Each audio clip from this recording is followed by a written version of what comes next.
Oh, hey team, so just going to do a quick video today on the A team. I always talk about making sure you've got the right team in your corner, but I want to break down what that should look like, because we do see quite often some other professionals stepping outside their lane, right? They really need to stay in their boundaries. So the three main ones that anyone's going to need in their journey is an accountant, a mortgage broker or a lender, and a financial planner. They're the three key professionals you should have in your corner. Now, we've got lawyers and business mentors and stuff that come into it, but these are the three key ones at the start you should really have all year round, all the time. With a caveat on accountant. So I believe a good accountant's good for anyone, but if you're a low income earner and all you're doing is a tax return each year, not so good. But I still believe, if you've got a good accountant, it can help everyone no matter what your income status, especially if you're a business owner. So how does it look? So the reality is, especially for our clients, is the financial planner is usually, a good financial planner is usually the hub, okay? Because everything you do with these two guys is there to benefit and improve your personal financial situation or your personal life situation. So that's why, for my clients, I'm the hub. I control the accountant, I control the mortgage brokers, I direct and manage when things need to happen, and that's the way it should be. And giving those professionals in each one of their avenues full run of their lane. So when I refer the accounting stuff, I don't jump in and tell them how it should be done. I give them what we're trying to achieve and I let them achieve it. Same with the broker. So what you want to look at, some really, really simple things you want to look at, is with a financial planner, what you want to be looking at is, when you're talking to them, I'm making these numbers up, but just so you get an idea, 70% of what they do should be telling you, okay? 70% of what they do should be telling you how to achieve it. 30% should be you telling them, right? So this means you tell, for 30% of the time, you're telling the financial planner what you want to do and what your dream life looks like. And then 70% of the time, they're telling you what you need to do to achieve that, okay? So if we then take that over into the accountant, this is where it flips on its head.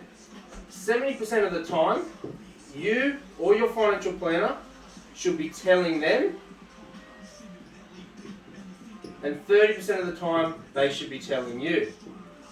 Now, why does that change? Because accounting is a little bit more transaction. Now, when we go into the business world, it's a lot more strategic. But if you've got a good financial advisor, the financial advisor will be saying, you need to earn this much per year, you need to be making this much for your lending, for your goals and your aspirations, so you need to take that much for the business. So you're telling them all of that information, and the accountant needs to come in and then tell you how to effectively, tax effectively structure that. So with an accountant, it's more you telling them what you need and then providing the solution on a smaller basis. With a financial planner, it's more them telling you what you need on a greater scale, and then you telling them your goals on a smaller scale. Now, what about the broker? This is an iffy one. To be completely, no offense to any brokers out there, but to be completely upfront, if you've got a good financial planner and a good accountant, the broker's job is just to get you the deal over the line. Okay, that is the job. It's just to get you the deal across the line. Because if you've got these two guys in your corner, or gals, they should be telling you how much you can afford, etc. You should be going to the broker with a number, and they should be coming back with how to, whether you can get it and what the best way to do it is. So with them, usually with a good broker and a good team behind you, we're talking roughly 90% you tell, 10% they tell you. Now, where's the caveat on this one? If you don't have these, a good accountant, everyone's got an accountant, they do their tax return with each year, but if you don't have a good accountant, a great accountant, and a financial plan in your corner, a good broker will be a bigger number than that, okay?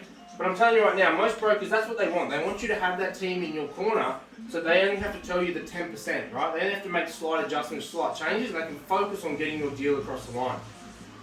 When you work with a good broker, a good broker will make sure that they're asking the right questions to ensure that you don't over leverage and stuff, but they want you to have these guys in your corner so that they can just focus fully on getting you the deal that's right for you as quick as possible, as efficiently as possible.